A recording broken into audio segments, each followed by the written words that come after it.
Hey guys, we're here with a special guest today, Hasan, who finished top 4 at the Remote Duel Regional with pure Memento. So, what are your thoughts on this deck for this new format and maybe even post-SUDA if you had any comments about that as well? The deck is solid. I think it is one of the only, if not the only deck in the format that can actually push through boards, like through mostly Engine, kind of in a similar place like Branded was a couple formats ago. Um, it's post things get harder because Eclipse Twins is a little bit good, but I think the deck is still fine, and it gets some cool new tools, not for it specifically, but in the form of things like a bow and some stronger Fiendsmith options after what is it, Maze of Millennia follow up. Awesome. Well, let's just get right to the list then. Yeah, this was pure, and for the most part, I'm just gonna put out most of the Memento names because they're pretty standard ratios, I think. Three Anguish, three Tatsu, two Darkblade, two Goblin for kind of the good normal summons, and then for kind of the one-ofs, it's gonna be, oop, let me get that out of the glare. Mace, Gaddock, Sleepy, Akihiran, Horn Dragon, Combined Creation. And then I'll go ahead and put out kind of the engine as well. We'll just talk about all the engines once. The one field spell, three fusion, three bone party. I get that out the glare too. And then honorary names go to the goblin spells up here, which were three breakouts, one grand entrance, and one rota. So I'm just putting all this out here because I think for the most part, this is something that I want to talk about as a package anyway. I try. There we go. So Memento engine, I think at this point is largely solved for pure. You play like obviously all of your good normal summons up here. Your Anguish is your best normal summon. She does not play into Fulos in the same way Darkblade does. She does not play harder into hand traps because if you go like chain link one Darkblade, they chain like a Veiler and Imperm, and you're like, you have a quick blade to dodge that. It's not as good as like Anguish because you still get the search. And so she's like the good normal summon. Tatsu's good because he's special summon, so he doesn't interrupt with that. Two Darkblade because he's a little bit worse, and importantly, I'm on the Rhoda to go with him, and I'll talk about why I'm on these weird normal spells up here in a second. Two Goblin because of the Goblin stuff. You need an extra copy of him just so they don't brick you as often. And then down here, we've got kind of all the one-ofs in Mace, Gaddock, Sleepy, Akir, and Horn Dragon, and Combined Creation, which are all kind of worse starters or otherwise bricks in the deck. The one thing I will say, the more and more I play this deck, the closer I am to actually playing a second Sleepy. He isn't a starter on his own, but he's like one of the best things to see in a hand with another name. Because like as a starter with another name, like he's like a 1.5 carder, but he's really strong as a 1.5 carder. He's really good to see with something like Bone Party. So I do think there's an argument you could go to like two Sleepy. I know the OCG does that a lot, but this was the list I played for now.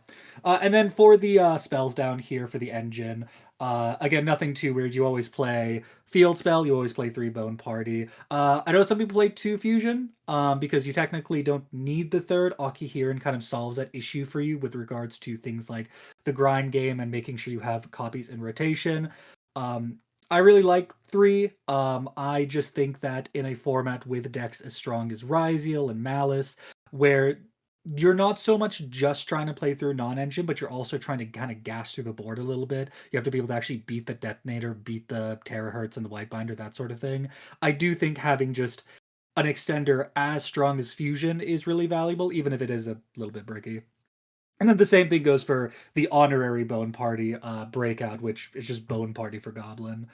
Um, these two cards, Rhoda and Grand Entrance, I guess spoiler for the non-engine. I was on a thrust this weekend, and that is for two reasons. One, I think that because the format is not as non-engine focused, I really wanted to play non-engine that was somewhat synergistic. Like there is still a lot of non-engine running around, but it's kind of non-engine you can beat a little bit more naturally than having to just like pray you open, a better ratio of non-engine to starters than you did like, last year with like Snake Eyes and stuff. So I wanted non-engine that was kind of flexible. Thrust is one of those things, and these are kind of the cards that help you make Thrust flexible because they get you to names, and names just in rotation are really important for Memento between things like Fusion and Bone Party and getting material for Combined Creation and all that sort of stuff. Rhoda's just like a name, like there's not much to it. It's just one of your good starters, and is searchable off Thrust. The other card here, Grand Entrance. This card is really funny, and I really like it. I'm probably just going to be playing it going forward as long as Ryzel is in the format. It is, if people here haven't played with the card before, it adds a goblin monster to hand, which we do have one of, my boy over here. And then it will optionally detach a material from any Xyz monster in the field to summon a goblin from hand. So what you can do is you can use this not only to get to a starter, but also if you're against Ryziel, it is a starter without using your normal, and that kills one of the Ryziel materials because it does have that sort of detach to summon effect. Beyond that, it also has a graveyard effect, which is helpful into the matchup. You can banish her from grave to detach a material from an Xyz monster in the field, and importantly, optionally add a goblin back from grave. So you could actually, even if you don't have the goblin in grave, you can still just use it to like get a material off something. That actually matters a lot into Fiendsmith variants because it means into High King Wave Caesar, which this deck does struggle with if you don't draw a non-engine out. This basically acts as imperm because you do this, they have to probably negate it because otherwise you're going to detach a material and summon the monster you search anyway, because he can negate it because it does have that effect to special summon. And you can get the second material off by just banishing it from grave and detaching and doing nothing else. So it even is good into just like Fiendsmith stuff as like a thing to kill the Caesar. I was really happy with the ratios here. Like I said, I think there's maybe an argument to play a second Sleepy if you want kind of like a even higher ratio of names than I was on. You could play the third Darkblade if you want to, but this list is already at 42, so I think for the most part this felt largely okay for kind of just like name ratios. And that is pretty much it for the thoughts. Like I said, Memento engine at this point is, I think, fairly standardized, all things considered. The stuff that I was on that was kind of weirder was more so the non-engine, which here is going to be 3 Thrust and a Talons, 2 FB Goods and Goats, 3 Droplets, 3 Bell, and then I guess honorary non-gen breakers is Prosp. This felt, with the exception of one of these cards, really, really good. So like I was saying earlier, I really appreciate, I think, this format in a world where Ryziel and Malice and stuff are so dominant. I think those are decks you can beat with Engine, and because of that, I do appreciate the ability to play non-engine that is really flexible with regards to like the deck you're playing. For this deck, that was this kind of package over here. I'm gonna kind of put this side bell, can go away for now. These sort of like, what is this, like 11 cards felt really, really good. They have been feeling really, really good. I was really happy I kind of set all in these ratios. Because for, with regards to, let's start FB Goods. FB Goods is good for 2 reasons. One, it is a really good breaker into Ryziel because you send Black Goat Laughs, you call it Detonator, and all of a sudden a huge portion of their interaction for the turn is gone. And that's just a good place to be. Even into Malice, a big reason this deck struggles into Malice because it is kind of a poor matchup is specifically the White Binder effect to banish. And so I did admittedly side this out game 2 into Malice if I was going second because I do have some stronger non-engine for them in the side deck. But even game 1, it still was helpful. It meant that you could just send this Black Goat, call White Binder, and as long as you had another non-engine to kind of help deal with the terahertz in some way, it did kind of help with that. And importantly, the other thing it does is it can send Memento Fusion, which can then banish itself from grave, pop a Memento you control, add another copy of Fusion or a Bone Party. And so if you have a second name in hand, it kind of works as an extender as well. And that's kind of what I mean by like having flexible non-engine. And then this ends up bridging really well into Thrust. Because Thrust is, in my opinion, very strong as long as you have a good turn 1 set. Because Thrust itself obviously has always been kind of decent non-engine, but I think is especially good right now specifically because Talons is really good right now. Talons is, I think, genuinely just one of the best cards in the game right now. I genuinely feel every time I see this card, I win a game.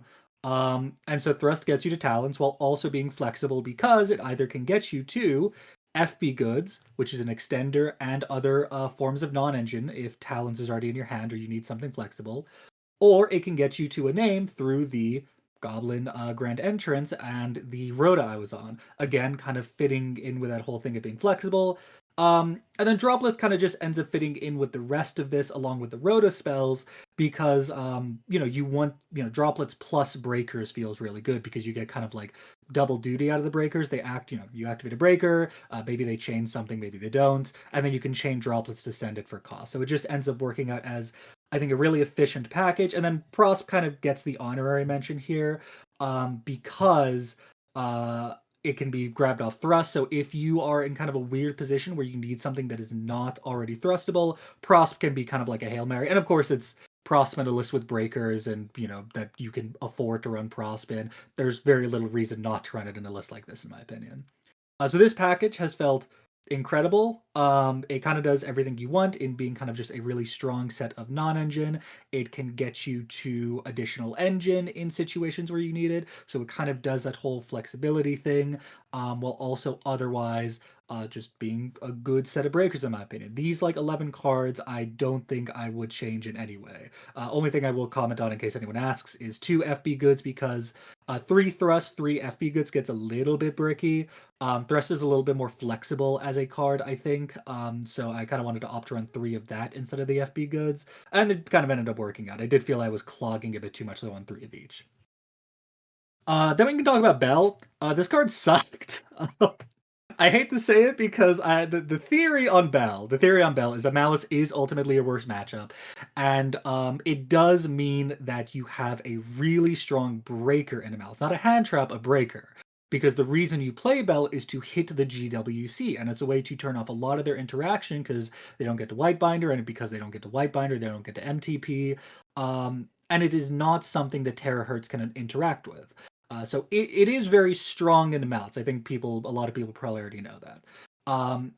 The theory here was that I wanted something as a sort of concession into Malice that was also decent into other stuff. And in theory, this is okay into other stuff. Like into Ryziel is not good, but most good Ryziel lists right now are Fiendsmith, and this does at least hit like Engraver and Sequence, so it's not like the worst.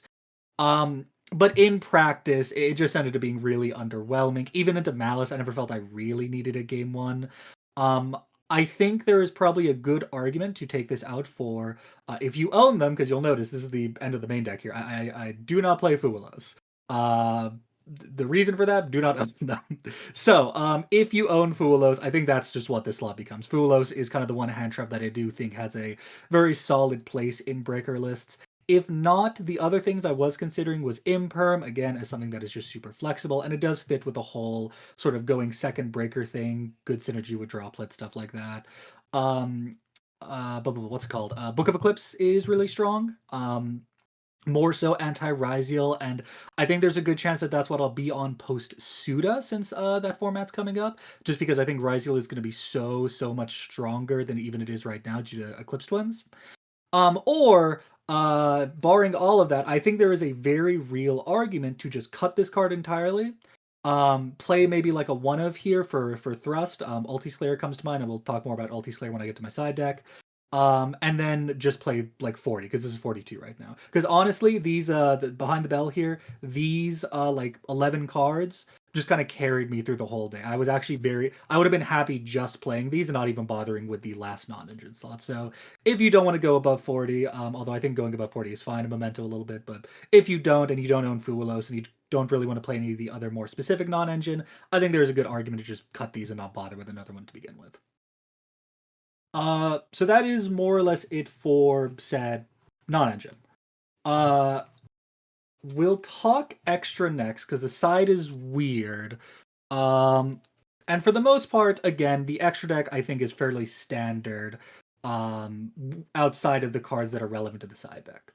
Because it's just 3 Creation King, 2 Twin Dragon. This was a concession in case I ran into like unicorns, the bad stuff from extra deck. The other thing here with this ratio is that I've actually had a non-zero number of Malice games specifically come up where the problem isn't unicorn, like they're not on cash. It's just if you ever get into kind of a more grindy game state with Malice, they can eventually banish all of your fusions, and Aki Huron can't really keep pace with that. So I do think the extra copy of these fusions is helpful. You can play 2-1 at bare minimum.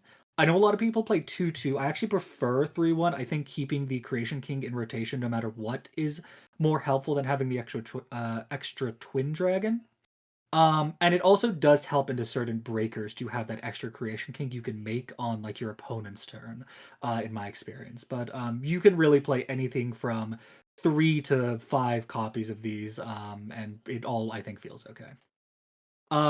Weird Tech, Soul Erisicthon, as I mean a Soul Erisicthon, is a fusion monster you can make that requires an illusion and a fiend, which is Goblin or Gaddock for the fiend, and then Creation King for the illusion. Normally, I think what you see more often in this slot is Guardian Chimera, but I'm not really on any hand traps other than Bell, which I already said I would not keep in the deck in the future, at least not in the main deck. And I wanted something that was still kind of a flexible fusion I could make off of Memento Fusion that was kind of like added interruption on my opponent's turn. So since I didn't have a ton of extra monsters in hand or things to draw into off of Guardian Chimera, this ended up feeling a little bit nicer as just like a thing that reads on summon, kill something on field. So this one, I admittedly did not come up a ton during the regionals, so probably cuttable, but it has been nice in testing. And then for links, Artemis, Cross Sheep, SP Dark, Lina for link twos. These are, I think, a pretty normal package to see in Memento at this point for the most part. Artemis or Relinquished Anima, I think, are both kind of interchangeable with regards to, giving you a link one that you can ladder into SP with. I preferred Artemis because it meant Anguish could flex into being able to make Lina, and I found that I had an errant Anguish on field for SP more often than I did an errant like Mace or Goblin, but you could definitely play Anima instead if it's something you find you prefer. SP is part of the end board. It's SP. I honestly consider going to 2 if I had the extra deck space. Dark, Lina are both really strong right now. Lina hits all of the Fiendsmith and Raziel decks. Dark hits Malice and a lot of kind of the errant like tier 2 and lower stuff. And then Cross Sheep is kind of weird. This card I might end up, well, correction. I would end up probably cutting currently, but I'm not going to be cutting it because post-SUDA, it is important for being able to ladder to Abaoku. So this stays in, but I think in hindsight, this wasn't super necessary. It's like a nice flexible thing where it lets you ladder into your link threes in a game state where maybe the Charmers are less efficient. It is sometimes an end board piece even where if you've already gone through SP, like going second where it's like, you can't kill them, so you still have to end on a board, and SP was part of how you broke the board. Sometimes you can end on this just as like a way to get more bodies on field on the opponent's turn after resolving like combined creation or like a fusion spell. But I never really made it, and I haven't made it for a while. It was in there originally for Griffin lines, and now it doesn't come up as much because I'm not on Griffin. Spoiler. So I would maybe consider cutting this for Rhoda, but then putting it immediately back in come SUDA for Abaoku reasons. And then for the remaining, Selene access code because it's how you get OTKs outside of your combined Creation and Creation King OTKs. It is very important, in my opinion, that you have this in the list because a lot of the time how you beat Nib trying to OTK, like turn 3, is you go Selene into access code and then that plus Horn Dragon for 8150 as a threat of game. And then if that ends up getting nibbed or something similar, then you can still go for Creation King Combined Creation, which ends up being a lot safer than just not having it to begin with, and obviously it just helps with board breaking. And then last cards are Mirror Logic for Ulti Slayer, which is in the side, and then Trouble Sunny for Ulti Slayer, which is in the side, which was one of the weird techs I was playing this week. A lot of the weird stuff in this deck is also in the side, so rather than talking about it here, let's go ahead and grab that real quick. Side deck. Let's actually just start with Ulti Slayer thinking about it. So Ulti Slayer was one of the cards I was happiest with this weekend. I mean, I don't think that's a surprise. Ulti Slayer is very strong non-engine into Raziel. You bounce the detonator, Mirror Logic gets the cross, and all of a sudden you've added a majority of the board. And importantly, it is not something that they can Desiree. That being said, It was I kind of ran into an issue in testing, which was that again, because Malice is a bad matchup, I wanted to find more side deck slots for Malice. And I felt that I did not have the space with what I was trying to do to play like a different 3 for Malice, because I don't think Ulti Slayer with just like like Bucephalus or even just like a random non-link or not non-link, but like a link that doesn't do anything. I didn't think that was good enough to warrant the slot. So I decided to run the Trouble Sunny and the Lila and Kiss Kill package. This actually felt really nice in testing. It is a brick, which admittedly sucks. But what it means for the deck is that when you ulti Slayer, let's say they end on like, the Terahertz board, right? So it's like Terahertz, GWC in background, then, maybe they got some non-engine or something. Ulti Slayer means now that when you send Trouble Sunny, you bounce the Terahertz, so that already kills whatever Terahertz was going to send, plus the Deceive Worm Engrave. And then when you send Trouble Sunny, they are forced to GWC immediately, because otherwise, if they hold GWC for Trouble Sunny, what ends up happening is Trouble Sunny does not target. So you'd go Trouble Sunny Chainlink 1, they go GWC Chainlink 2, they summon the White Binder. On res of Chainlink 1, the White Binder gets sent because it didn't target, so you can send the monster that just got summoned. And then ultimately it means because it is not at its place of location on resolution, they do not get to activate White Binder, so they lose everything. So they have to they have to GWC for White Binder immediately. At which point you've killed the Banish 3, you have killed the Terahertz. The only thing you have to play through afterwards is just the MTP plus whatever non-engine they've got, which was much more manageable than leaving the GWC in rotation for this deck. So this actually felt really nice. I know it's a brick, but it did kind of resolve the siding space issue I had with Malice, and was just generally, I think, strong non-engine into it as a result. Kind of helped me condense some rolls down. Other than that, the other cards I was playing, of course, this is for Ryziel and Malice because of the weird tech. Lancia for Malice because it's Lancia. This card FTKs them. I had one match this last weekend where the only reason I won was I Lancia'd them turn 1. They had to pass. They dim barriered me, and then I Lancia'd them a second time, and then like turn 5, I killed them, and I was like, okay, well, that's the game, I guess.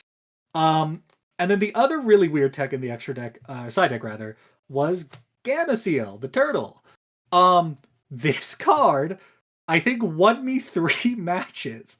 To be clear, because I've had a ton of people ask me this, you don't search him. He's not searchable. I know that's like the unfortunate answer, but he's just there. He's the reason he's there is I really wanted one more side deck slot that was good into all of Fiendsmith, Ryziel, and Malice, because I needed something for all of them. Just with how my siding patterns worked out. Specifically, this was coming in over the Rhoda or Grand Entrance going second, because I did want to cut like a name for another breaker.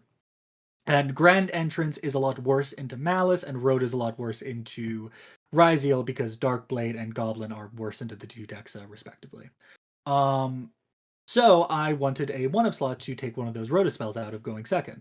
And this was the only, like a Kaiju was the only thing I could think of that was really just like, okay, this can tribute over the Terahertz, so it turns off a lot of interaction. This can tribute over the Detonator, so it turns off a lot of interaction. This can tribute over the Hiking Wave Caesar or the Desiree, so it turns off that interaction.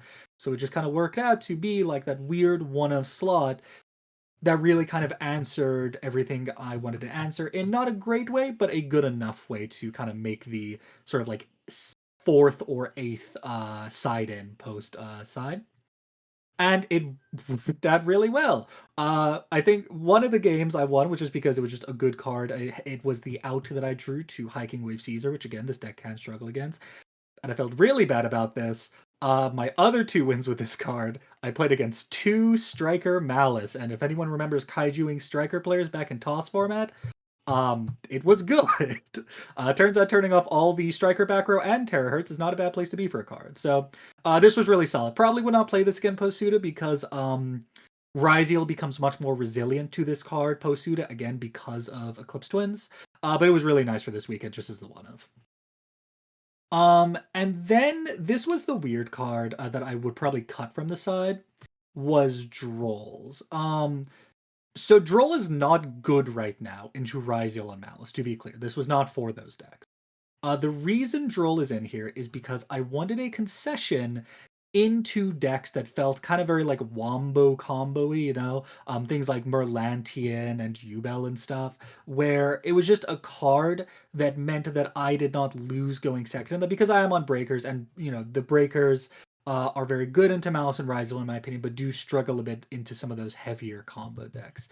So it was just like a concession I made in my siding that I was like, I've got enough already for Rizal and Malice.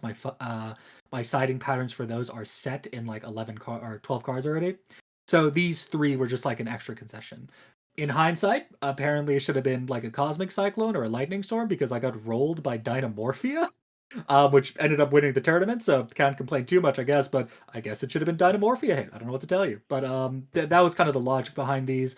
Probably would not play them again for that reason. I even outside of like me joking about Dynamorphia, I think in hindsight, playing something for the back row matchups like Stun and apparently Dynamorphia probably does make a little bit more sense.